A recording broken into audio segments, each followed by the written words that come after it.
asks federal government to pay oil marketers' debt immediately to avoid fuel scarcity in the country.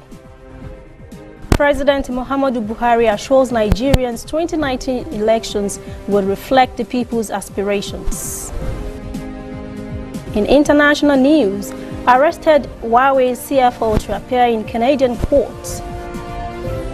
And in sports, after 6 years, 19th National Sports Festival kicks off in Abuja.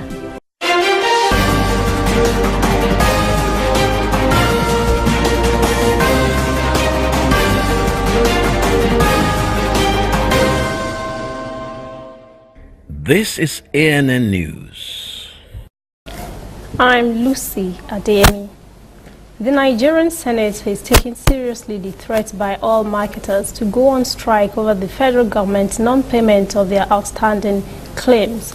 The lawmakers have asked the federal government to make the payment immediately to avert a looming oil scarcity in the country. They say this is very urgent, especially as the Christmas is fast approaching. While this prodding is going on by the Senate, the government and petroleum marketers say they have reached a settlement agreement with the federal government and assure the nation operations and sales will continue at all its depots until further notice. The Finance Minister's Special Advisor on Media and Communications, Ella Beche, says the assurance not to cease activities at the depots was jointly reached and signed by the officials of the federal government and representatives of the petroleum marketers in Abuja. A federal high court has sacked the All Progressives Congress APC Anambra State Executive Committee led by Emeka Ibe. APC State Publicity Secretary Okole Madukaife released a statement in Awka on Thursday saying there was no cause for alarm. One of the state chairmanship contestants in the party's Congress in May, Onyi Ozochukwu, had filed a lawsuit challenging Ibe's nomination he said was improper. He asked the court to nullify and call for a fresh Congress. The court agreed in its judgment. The party says no judgment had been served on any of the affected persons, so it says its executive committee remains intact. President Muhammadu Buhari has assured the nation that the outcome of next year's general election would be fair and would reflect the aspirations of the people. He said he is in tune with the yearnings of Nigerians and strongly believes in the collective dream for a greater country. The president promised that everything necessary would be done to ensure the results of the elections reflect the will of the people. The president gave the assurance while receiving Finland's ambassador to Nigeria, who was presenting his letter of credence. The president congratulated Finland on its 101st independence anniversary and pointed to the growing relations between the two countries. The Finland diplomat said his country will contribute to Nigeria's development goals, including electricity, smart technology, and crisis management. Buhari also received letters of credence from French Ambassador Jérôme Pasqua and the Czech Republic Ambassador Marek Skolio. The Court of Appeal Lagos Division yesterday dismissed a fundamental right enforcement appeal filed by suspected billionaire kidnap kingpin Chukwudumeme Onduamadike, alias Evans. Evans, in the twilight of his arrest and detention, approached the Federal High Court in Lagos challenging his arrest and alleged detention beyond the time allowed by law. His continued detention without trial or arraignment within the time allowed by law and his subjection to media trial by the police. In January, Justice Abdulaziz Anka had held that Evans' claims were without merit. Evans disagreed and appealed, but the police opposed him. A three-man panel of the appellate court ruled unanimously on Thursday to uphold the lower court's decision. The court dismissed the appeal with no order of cost. 33 traders that were arrested and detained after being presumed to be members of the Indigenous People of Biafra (IPOB) have been released. They were arrested during the recent clash between the group and the police. The traders were arrested from different markets in the area.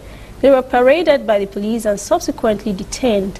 They spent 8 days in custody before being released. At least 5,000 traders from different area markets gathered at a motor spare part market in Oko Inewi, where they jubilated and praised God on behalf of their members. By the end of February next year, the federal government will be ready to deliver the completed first phase of the second Niger bridge that cost more than 200 billion naira. The bridge is now 16% completed with a total direct federal government funding of 33 billion naira under the Presidential Infrastructure Development Fund. Managing Director and Chief Executive Officer of the Nigerian Sovereign Investment Authority, Uche Oji, gave the completion date while updating journalists on the level of work on the bridge so far. Oji said when completed, the 6-lane bridge would ease the transportation gridlock on the Asaba-Onitsha corridor linking the eastern and western parts of the country and beyond. The bridge will be completed in 3 phases. Nigeria still holds the unenviable position as the 3rd most terrorized country in the world. The 2018 Global Terrorism Index released on Wednesday says this is as a result of the spate of terrorism in Nigeria. It also points to what it called the increase in violence involving Fulani extremists. Nigeria is ranked only below Iraq and Afghanistan, both in 1st and 2nd positions. This year alone, hundreds of Nigerians have been killed in attacks by suspected herdsmen, as well as clashes between the herders and farmers' communities. States worst hit in this attack are Plateau, Benue, Zamfara, Taraba, and others. The report also noted that compared to the peak of terrorist deaths in 2014, the largest falls in the number of deaths occurred in Iraq, Nigeria, and Pakistan. Some indigent breast cancer patients in Ondo State will benefit from the largesse of some Ondo State political appointees who have donated 9.5 million naira to assist in the cost of their treatment. Ondo State Governor's wife Betty Akeredolu announced the gift during the Forum for Wives of Ondo State Officials Summit on Thursday in Akure. Mrs. Akeredolu said women were very important in nation building and that the Breast Cancer Association of Nigeria will continue to work to ensure that no woman in the state was killed by the deadly disease. The 9.5 million naira donation was raised through auctions. Coming up, African stories. Anglophones in Cameroon insist they are not Cameroonians.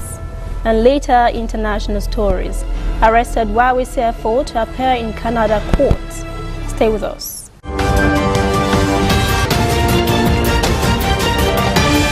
You are watching ANN.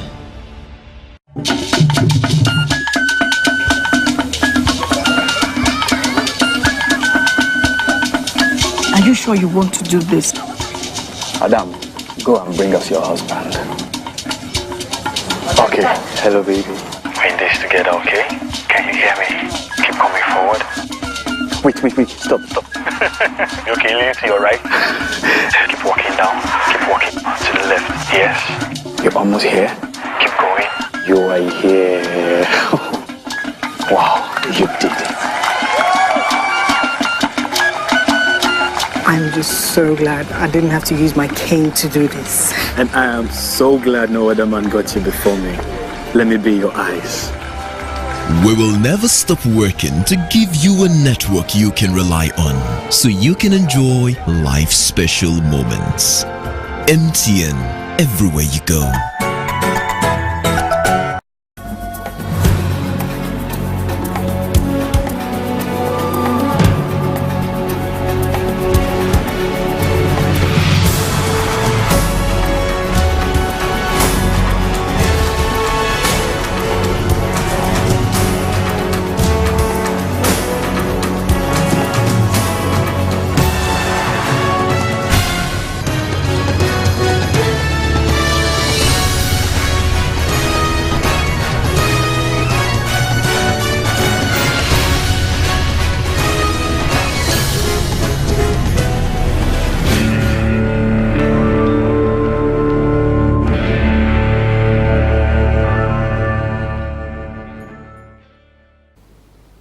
Welcome back. This is ANN News. Now to African stories. Cameroon's Anglophone separatists have insisted they were not Cameroonians as they appeared in military court on Thursday. Each 10 of the defendants said their nationalities is Ambazonia. Separatists have been fighting to establish their own state they call Ambazonia for 2 years now, as many English speakers accuse the Francophone majority of discrimination. All 10, including leader Sisiko Ayuk Tabe Julius, are accused of terrorism, secession, civil war and revolution, among other charges. Meanwhile, a top U.S. diplomat in Africa says the separatist crisis in Cameroon could get much worse. Tibonagi told reporters on Thursday that he is greatly worried the situation in the Central African nation is worsening by the day. The U.S. diplomat suggested some form of decentralization in Cameroon as mentioned in a proposed constitution for the country. Togo's government has banned a series of planned opposition protests in the country. It says the marches pose a security risk. A coalition of 14 opposition parties had announced earlier this week that they would boycott a parliamentary election planned for December the 20th and instead try to stop the electoral process. The opposition are demanding a constitutional reform to reintroduce a two-term limit for presidents. Coalition coordinator Brigadier Ajamagbo Johnson says there are no grounds for the ban and they intend to carry on with the protests. The High Court in Rwanda's capital Kigali has acquitted veteran government critic Diane Rwigara and her mother on charges of inciting insurrection and forgery. A three-judge panel told packed court on Thursday all charges were baseless. The 37-year-old accountant has repeatedly accused Kagame of stifling dissent and criticized his Rwandan Patriotic Front's unyielding grip on power since 24 years ago. Rwigara said she was very happy with the court's decision, but will continue with her political journey. She says everything she talked about in the past has not yet been resolved. Diane says there are still many political prisoners in the country. Meanwhile, Amnesty International says it's hopeful that the acquittal of Diana Rwigara will bring in a new era of greater tolerance and acceptance of critical views in Rwanda. Democratic Republic of Congo's Minister for Public Health says 12 health workers fighting the Ebola outbreak in the country have died of the disease. They are part of a group of 44 health workers who have been infected with the virus in the epicenter North Kivu province. Since the outbreak began 5 months ago, at least 270 persons are believed to have died from Ebola. DR Congo's health ministry announced 13 new confirmed cases on Thursday and has now spread to dozens of towns in eastern DR Congo. The presence of armed groups in the affected provinces of North Kivu and Ituri continues to make the response an ongoing challenge. An army spokesman said on Friday suspected militias killed at least 18 persons near the epicenter while others were taken hostage. South African President Cyril Ramaphosa has called on the BRICS countries to work to improve economic growth and better the lives of people. Ramaphosa was speaking earlier this week at the BRICS Political Parties Plus Dialogue in Pretoria. Ruling parties of the BRICS countries, Brazil, Russia, India, China and South Africa were attending the event.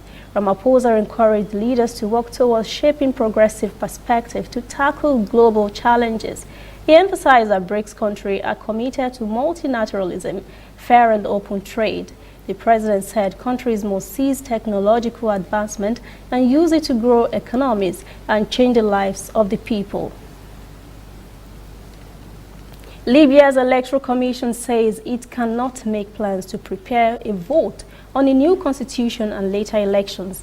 The commission had asked the Tripoli-based government for $28.5 million to start the process for a constitutional vote.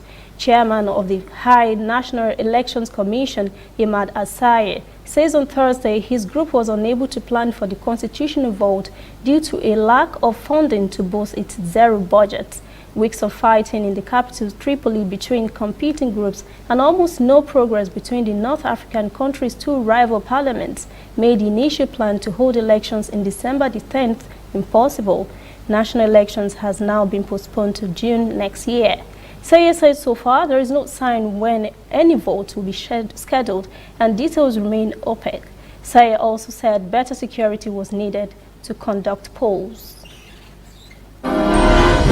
When we return, international stories, Huawei CFO to appear in court in Canada, and later sports, 19th National Sports Festival in full swing in Abuja.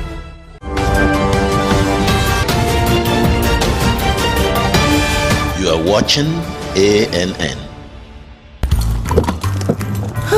This used to be me.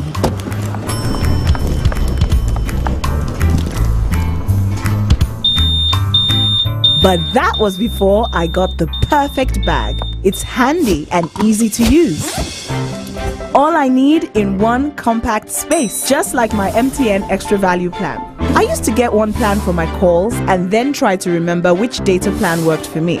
Roaming was a totally different ballgame. Not anymore. I've got the MTN Extra Value all-in-one plan. If you're a data buff like me, you get extra data with some talk time. And if you like to make calls, you get extra talk time with some data.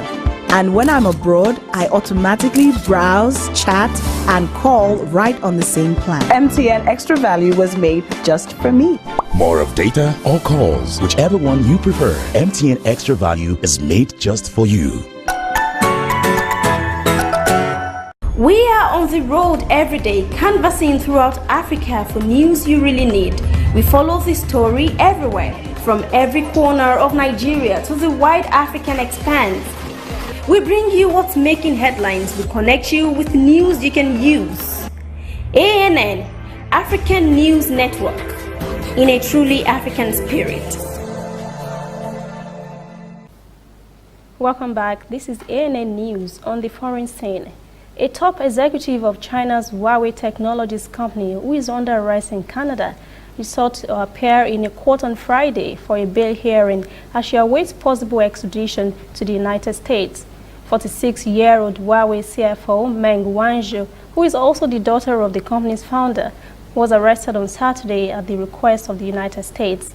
The arrest, revealed by Canadian authorities late on Wednesday, was part of what some say is a U.S. investigation into an alleged scheme to use a global banking system to evade U.S. sanctions against Iran.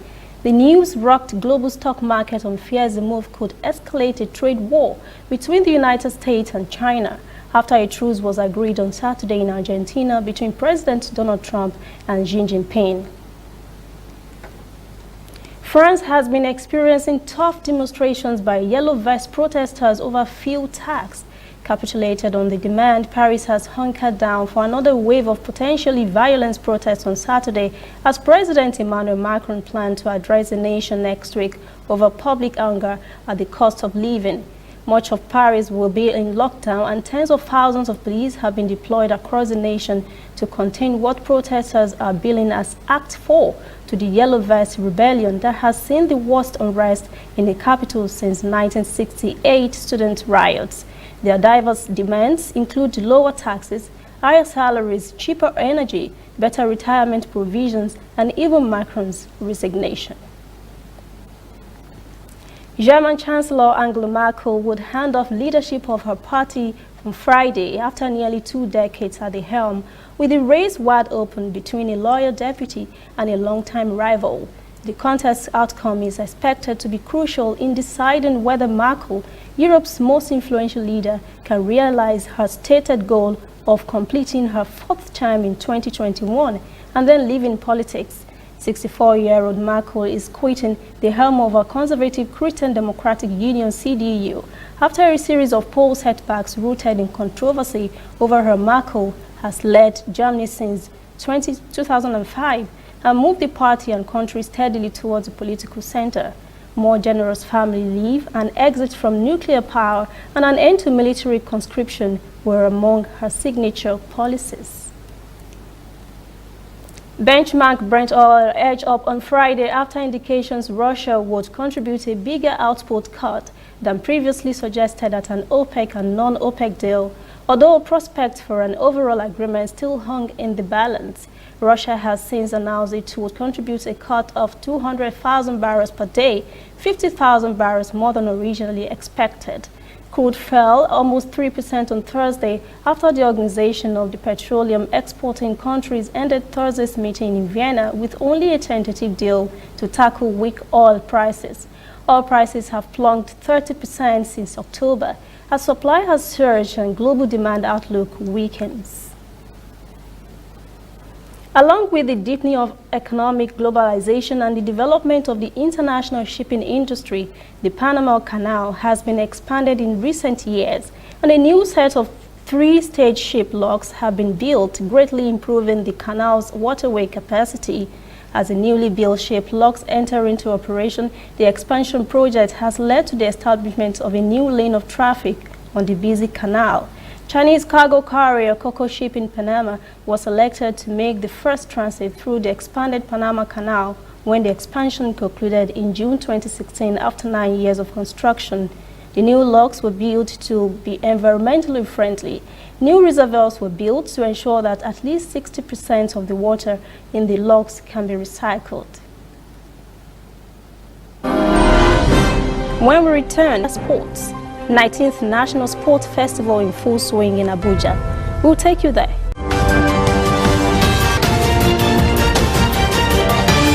You are watching ANN. If you know fit go internet or follow for Twitter, you know fit snap photo send or get the photo send. Now because you the use palasa, your phone no the answer. See me see wahala. My brother, go get smartphone, yeah. Drop that palasa phone. Phone when no go for your hand, yeah. Drop that palasa phone. Phone when no fit take selfie. Drop that palasa phone. No be correct phone, yeah. Drop that palasa phone. Upgrade to a smartphone today and get double data for 6 months on any MTN data bundle you buy. Simply purchase a smartphone from any store, anywhere in Nigeria, or bring your current smartphone from any network. Insert your MTN SIM card to start enjoying your double data bonus. Offer is open to all new and existing MTN subscribers. Join the largest smartphone movement today. Make it not for your hand,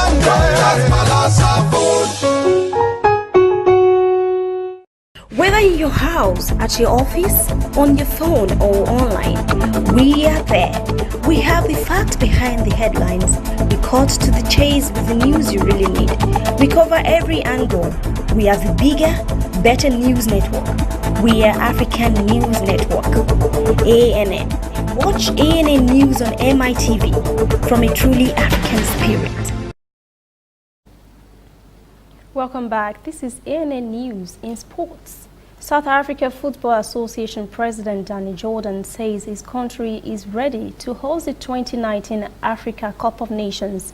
CAF stripped Cameroon of the rights to host the championship and have already contacted South Africa as a bailout option. Jordan says SAFA have written to CAF to express interest in hosting the competition. He said the association would now wait for directives from CAF on the next steps before involving the South African government. South Africa provides the best option for the games because everything is in place for a championship of this magnitude. The stadiums, the roads, hotels, airports, broadcast infrastructure, and telecommunication. The 19th Annual National Sport Festival has kicked off in Abuja with an elegant opening ceremony on Thursday. It has been 6 years since the Games were last held. Sports Minister Solomon Dalong declared the Games open. He said close to more than 7,000 athletes from 35 states and the Federal Capital Territory are participating. There are more than 700 coaches, more than 200 team officials, and 7 state officials at the event. Dalong said National Sports Festival and the National Youth Service Corps NYSC are the key legacies of the country's national unity. He said that the athletes will take part in 41 games. Good luck to all of them. That's ANN News this evening. Thank you for joining us. For details on these and other stories, visit our website, annafrica.net. Conversation continues on our social media platforms, Instagram, Facebook, and Twitter at ANN Africa TV. I am Lucy Adeyemi. Have a great weekend.